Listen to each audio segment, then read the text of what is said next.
Molt bé. Bé, com he comentat, en aquest seminari web, el que veurem és com fer una videoconferència des d'aula digital. Cal dir que Zoom, una de les característiques que té i que ens va molt bé és el fet que és una eina en constant evolució. És a dir, el que anomenem avui, les característiques que anomenem avui i les possibilitats que avui té poden canviar cap a millor, òbviament, perquè és una empresa que està fent constant feina per millorar la seva situació. Des del mes de març fins ara ha fet una evolució molt gran i bueno, que el que comentam avui és en el febrer del 2021 són les característiques d'avui. És possible que més endavant hi hagi més funcionalitats. A la sessió d'avui el que veurem és què és Zoom, quin és el seu funcionament i resoldrem els vostres dubtes i preguntes. Per començar, què és Zoom? Zoom és l'eina de videoconferència que tenim disponible dins Aula Digital. A partir de l'inici del segon semestre, disposarem d'una llicència campus. Això vol dir que cada professor tindrà la seva pròpia llicència. El que havíem comentat fins ara respecte a Zoom sobre demanar en certa antelació, això no serà. Això no serà a partir del dia 22 de febrer o a partir de l'inici del segon semestre. Com se pot crear una sala? Una sala, podem crear una sala tota sola per cada un dels dies de classe, o bé el que podem fer és indicar el botó recurrent. Aquesta opció només està disponible amb la llicència campus i, com acabo de dir, estarà disponible a l'inici del segon semestre. Si ara féssiu una sala recurrent, no us funcionaria com a tal.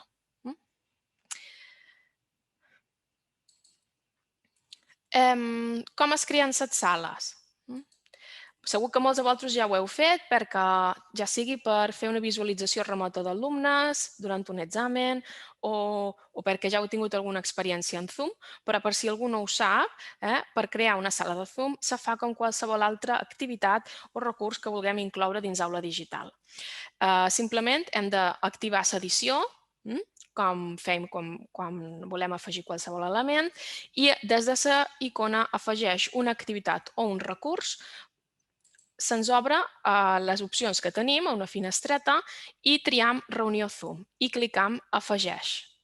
Això és el que s'ha de fer, com qualsevol altra activitat. I ens apareix una pantalla com la següent. Ara me mouré aquí. En tema podríem posar el nom de la classe, el nom de la sessió, el nom de la reunió, el que volguéssim. A descripció podríem posar informació que considerem rellevant o instruccions que vulguem donar als alumnes. I respecte a la data, hem d'indicar la data d'inici d'aquestes reunions. Podem posar durada o bé, a partir de dia 22 de febrer o a partir de l'inici del segon semestre, marcar el botó recurrent per poder emprar aquesta mateixa sala. D'acord? Si no indicam recurrent, la sala tindrà la durada que indiquem, és a dir, quin dia és el dia que comencem i quina durada tindrà. Per exemple, si preparem una sala per dia 23 a les 16 hores i li durem una hora, seria només tindríem la sala disponible durant aquest termini. En canvi, el botó recurrent ens permetria utilitzar sempre aquesta mateixa sala. Després, un poquet més avall de la pantalla, ens apareix contrasenya. Això és una opció que Zoom dona per motius de seguretat, d'acord? Però no és necessari facilitar aquesta contrasenya perquè els alumnes, tal com veurem després, tant els alumnes com els professors, hi accedireu a través d'Aula Digital. Per tant, aquesta contrasenya no és necessària, però sí que Zoom, per als seus motius de seguretat, l'estableix. I podem començar a indicar quines són les característiques que volem donar a la nostra sala. Per exemple, si volem que el vídeo de l'amfitrió és qui crea aquesta sala, és a dir, el professor en aquest cas, si el volem que el vídeo per defecte estigui actiu o desactiu. Òbviament, una vegada dins la sala ja se pot activar o desactivar. Això és a l'entrada. En l'entrada. Per defecte, posa tant que el vídeo de l'amfitrió com el vídeo dels participants està actiu, però ja us dic que dins la sala se pot activar o desactivar.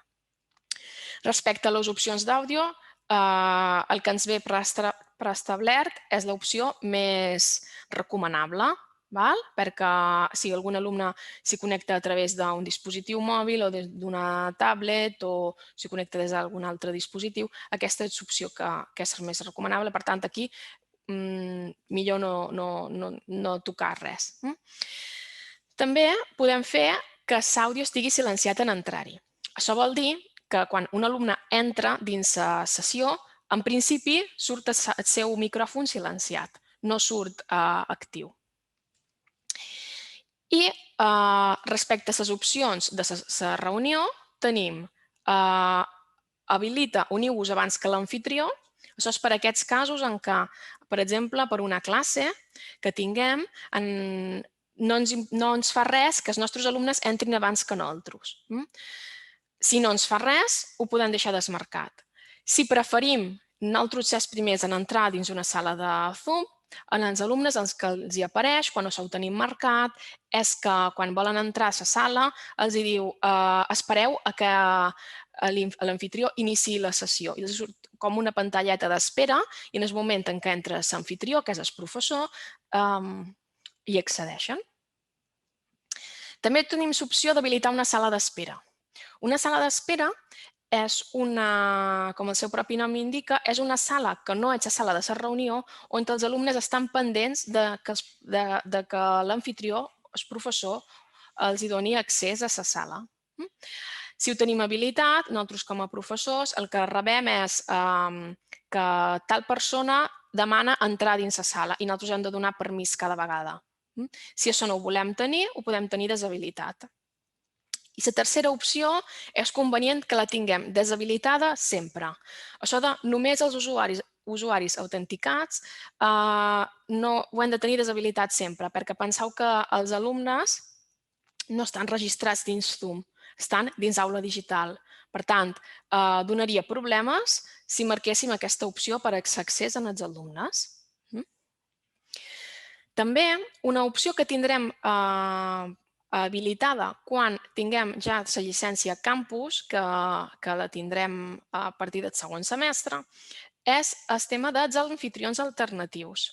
Aquí podríem indicar una sèrie de correus electrònics d'altres professors, professors d'aquesta casa, de la universitat, i que estiguessin dins Zoom i que posar-los aquí com a anfitrions alternatius. D'acord? Però això només estarà habilitat a partir de l'inici del segon semestre. I la resta de paràmetres que ens queden són els comuns de qualsevol activitat que facem a aula digital.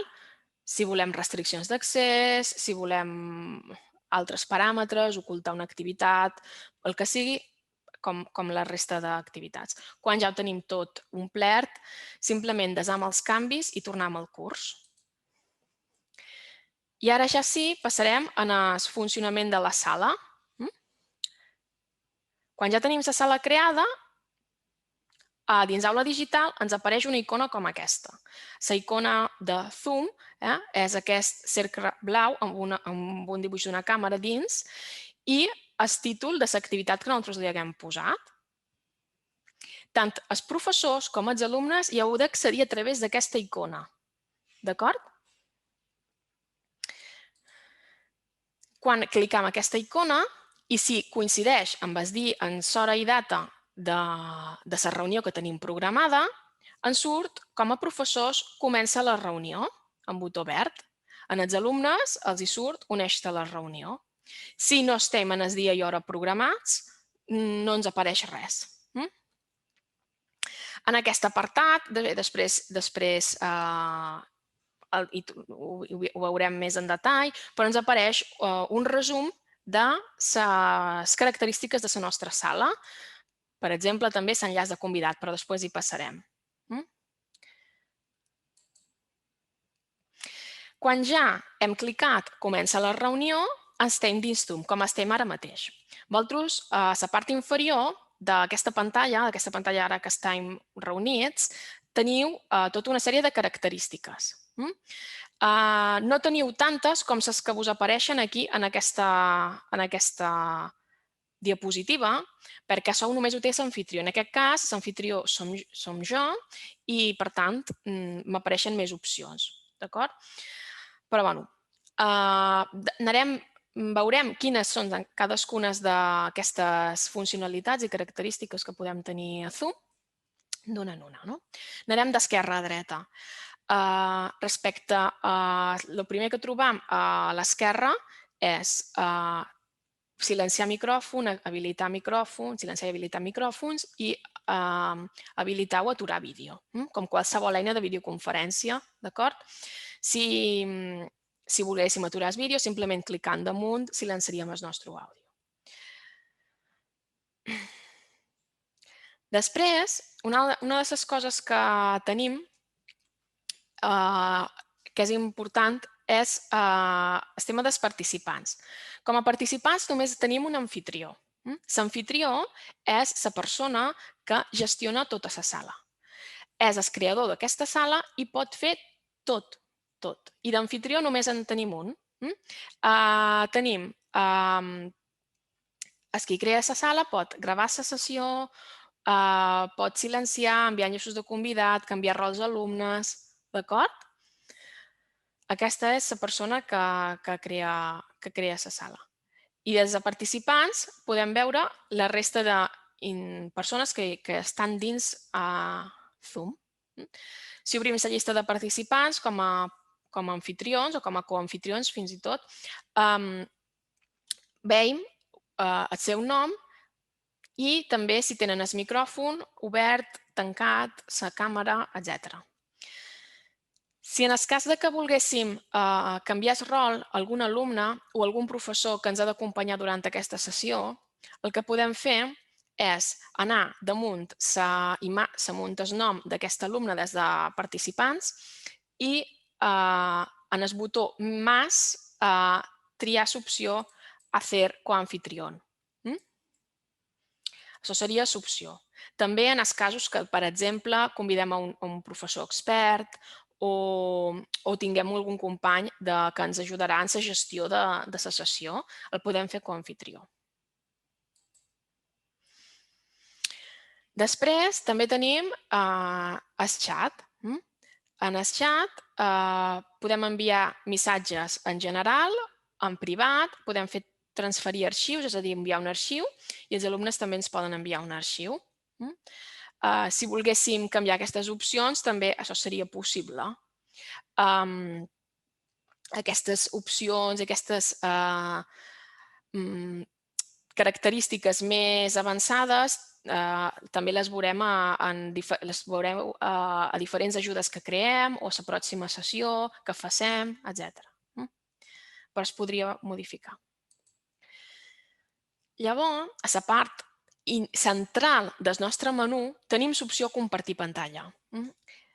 Des d'aquí se'ns obre un ventall de possibilitats de poder compartir. Tenim, per una banda, menú bàsic i menú avançat. A menú bàsic se'ns obre un resum de les finestres i programes que tenim oberts i els podem seleccionar. A més, dins del menú bàsic trobam l'opció de pissarra o de compartir iPhone o iPad.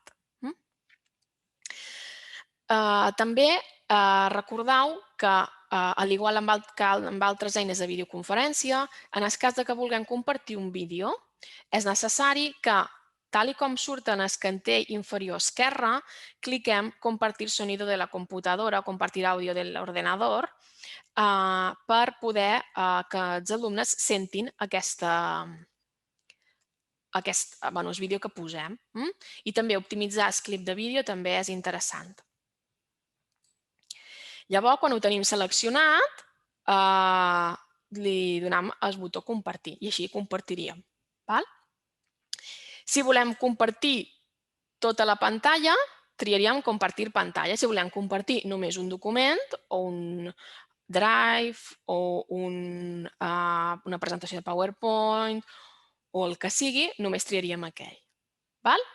És el mateix. I després tenim les opcions avançades. Les opcions avançades tenim les següents. Compartir PowerPoint com un escriptori virtual, que és la versió que ara estem utilitzant en aquest Zoom. D'aquesta manera, la nostra imatge queda integrada dins el PowerPoint. També podem compartir una part de la nostra pantalla, només compartir un àudio, només compartir veu, o bé compartir, si tinguéssim una segona webcam, compartir-la i depèn de com la tinguem situada, la podríem utilitzar a mode de videopresentador. Per exemple, que estigui compartint el que escrivim en un llapis, en un rotulador, etc. Depèn de com tinguem col·locada aquesta segona càmera, la podríem utilitzar així. Tant en una opció com a l'altra de compartir, tenim altres característiques que potser ens siguin interessants. Podem fer que només un participant comparteixi, que diversos participants puguin compartir alhora i qui pugui compartir, això també ho podem modificar.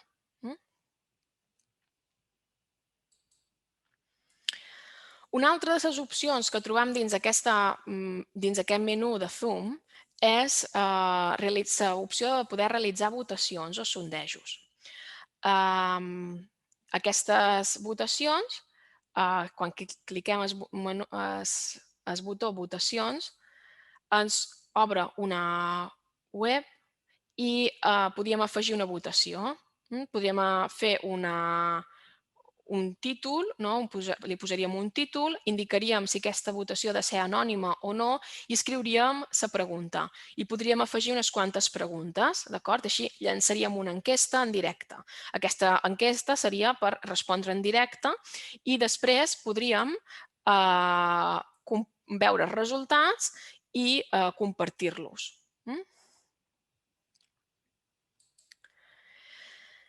Una altra de les opcions que trobam dins Zoom és el botó d'enregistrar, que també està en aquest menú inferior. Quan els enregistraments se veuen una vegada ha acabat la sessió. Quan hem tancat ja la classe i ja hem sortit, podem veure els enregistraments. A la pantalla principal, a la pantalla abans d'entrar a la reunió, veurem que se'ns ha sumat un apartat que es diu Recordings. I aquí, des de View Recordings, podríem veure quines gravacions tenim. Aquests enregistraments ens sortirien d'una manera semblant a aquesta. Tots els enregistraments s'enregistraran directament en el núvol i en aquesta web i els tindreu disponibles a Aula Digital. Això tot a partir de tenir activa la llicència Campus, que és als inicis del segon semestre. Aquí trobaríem un llistat de totes les sessions que hem enregistrat i podríem tenir o només àudio o el vídeo i l'àudio. I també des del botó aquest blau de la dreta podríem amagar aquests enregistraments en els nostres alumnes, és a dir, que només els puguem veure nosaltres i en el moment que el vulguem publicar el podríem publicar. I estarien disponibles des d'aquest apartat que entrar dins Zoom i View Recordings i aquí trobaríeu aquest llistat. Ara passarem a veure altres característiques que podem tenir dins les nostres classes amb Zoom, que són la secció de grups. Són la secció de grups, aquest botó el trobeu disponible també des de la barra principal del menú de Zoom. Una cosa que té Zoom és que tot està damunt d'aquesta barra i a partir d'aquí està tot allà i no està en pestanyes distintes ni res, o sigui que està tot visible. I secció de grups són per crear sales paral·leles a la sala principal per fer feina en petit grup. Per exemple, per dur a terme treball col·laboratiu o promoure el treball en grup amb alumnes o perquè volem comentar una cosa en privat amb un alumne, podríem crear aquestes sales de grups. Se fa des de secció de grupos i tenim 3 opcions. Tindríem l'opció de crear sales automàticament. Això vol dir que serien sales aleatòries. En el nombre aquest que ens apareix, que en aquest cas ens apareix un 1, indicaríem que volem 1, 2 o les que siguin sales i els alumnes aleatòriament estaran assignats a diferents sales sense nosaltres haver de fer-ho de manera manual. La següent opció és assignar manualment, és a dir, nosaltres crearíem 1, 2, 3, les sales que siguin i diríem quins alumnes han de formar part de cadascun d'aquests grups. O la tercera opció, que és una opció recent que s'ha introduït en la darrera actualització de Zoom. Torno a recordar que Zoom és una eina que canvia i que es millora constantment i que aquesta opció és recent, no fa la darrera actualització del mes de gener, va ser on ens apareix aquesta opció, que és permetre als participants que seleccionin sala. Aquesta era una demanda que s'havia fet molt a Zoom i ja l'han pogut introduir. Això vol dir que els alumnes, nosaltres creem grups, i els alumnes són ells mateixos qui seleccionen a quin grup volen introduir. Per a què pot ser interessant aquesta opció?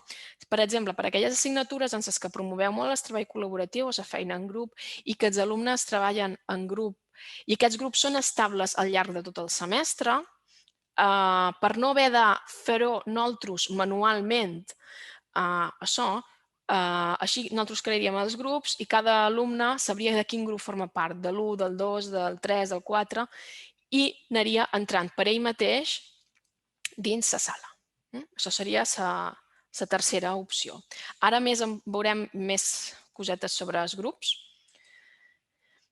Per exemple, en aquesta pantalla el que veiem és que a l'esquerra hem creat grups i tenim 2 membres dins cada grup. Ens surt com un resum abans d'iniciar.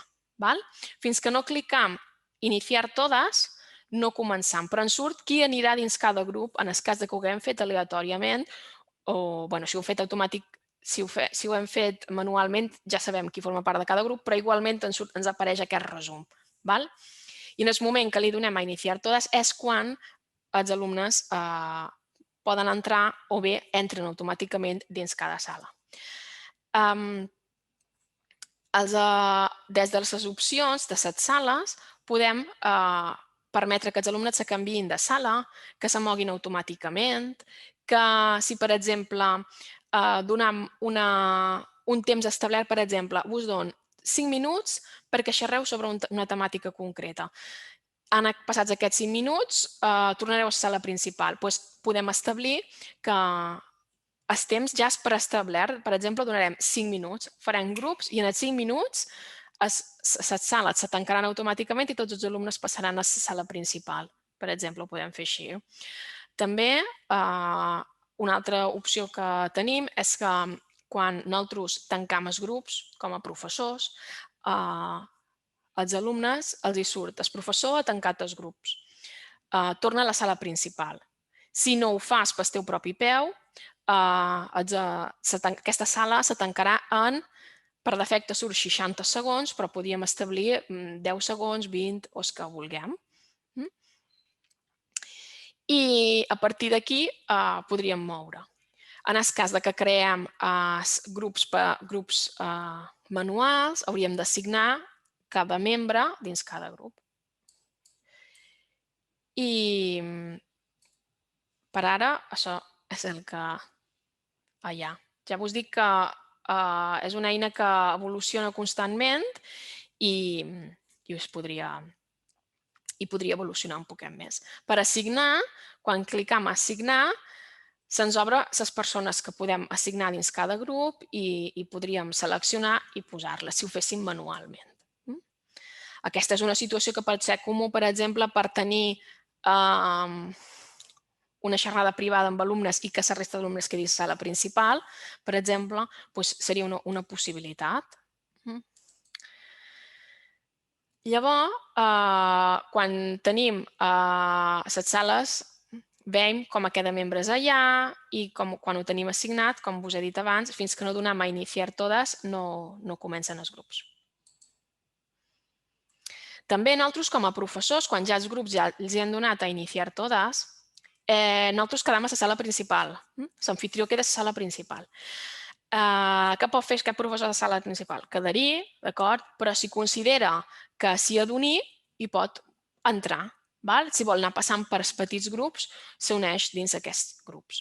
També, una altra de les opcions que té és transmetre un missatge a tothom. Això, per exemple, indica un missatge del tipus us queden 5 minuts i en 5 minuts haureu de tornar a la sala principal i seria un missatge que rebrien tots els alumnes, independentment del grup que estiguin.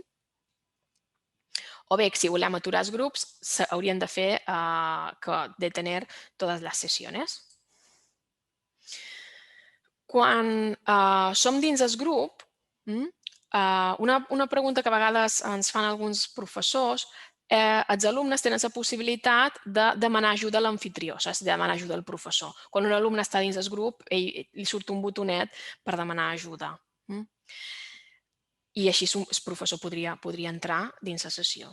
I el professor rep un avís que aquell grup demana ajuda. Una vegada som dins el grup, hem entrat dins un petit grup, ja sigui per resoldre un dubte o això també ho veuen els alumnes, podríem fer salir de la sala para grupos reducidos i tornaríem a la principal, a la sala principal. I fins aquí els grups. Ara veurem altres característiques del funcionament de la sala. Per exemple, canviar un rol. Canviar un rol en un alumne. Els alumnes entren com a participants i tenen unes característiques més reduïdes de cara a compartir, de cara a fer altres coses. Això es pot canviar a nivell general per a tots, però si només ho volem canviar per a un, ho podem fer de la següent manera. Anem a participants, seleccionem l'alumne i canviem el rol d'aquest alumne.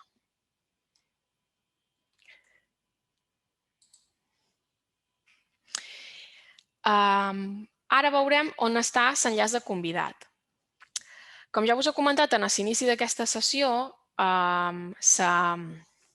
l'accés tant per part del professor com per part dels alumnes s'ha de fer a través de la icona i del botó comença la reunió o uneix-te a la reunió. D'acord? Ho hem de fer així. Però és possible que nosaltres tinguem, per exemple, casos, casos que es poden donar, per exemple, a inicis de semestre, tenim un alumne que s'ha de matricular a la nostra assignatura, però encara no s'ha matriculat, però encara pel que sigui, perquè li falta alguna documentació, no té accés a aula digital i han començat les classes, li podem enviar un correu electrònic amb l'enllaç de convidat. O, per exemple, tenim un professor o un expert que ens ajudarà a fer una sessió i li podem donar aquest enllaç de convidat perquè pugui entrar a la sessió. Aquest enllaç de convidat és per això, per persones que no són professors de la nostra assignatura o no estan matriculats en el nostre grup. Aquí teniu l'enllaç de convidat, és a dir, just entres, antes d'entrar a la sessió, o bé, quan ja som dins, si per exemple tenim un alumne que té algun problema o som dins i volem convidar qualcú extern, ho podem fer des d'aquí. Anem des del botó participants i des de la llista, baix a l'esquerra, ens surt l'opció convidar i podem enviar la invitació a la persona que vulguem.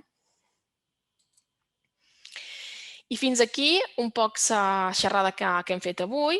Recordar-vos el que us he comentat abans, que hi ha una sèrie de característiques que estaran disponibles a partir de l'inici del segon semestre, quan ja tinguem la llicència campus. I també que tota la informació i ajuts els publicarem a la nostra pàgina web, que és aquesta, que és la web de Campus Digital. Hi ha un apartat que se diu Ajudes per a l'avaluació no presencial, que el pròxim dia 16 realitzarem un altre seminari amb característiques més específiques sobre l'ús de Zoom i que qualsevol dubte que tingueu el podeu plantejar a través de les nostres vies de contacte que tenim, que són principalment el correu electrònic i bé, que estem aquí per ajudar-vos i si hi ha algun dubte, ara aturaré aquesta presentació, activaré el xat i si el voleu plantejar el resoldrem. Moltes gràcies.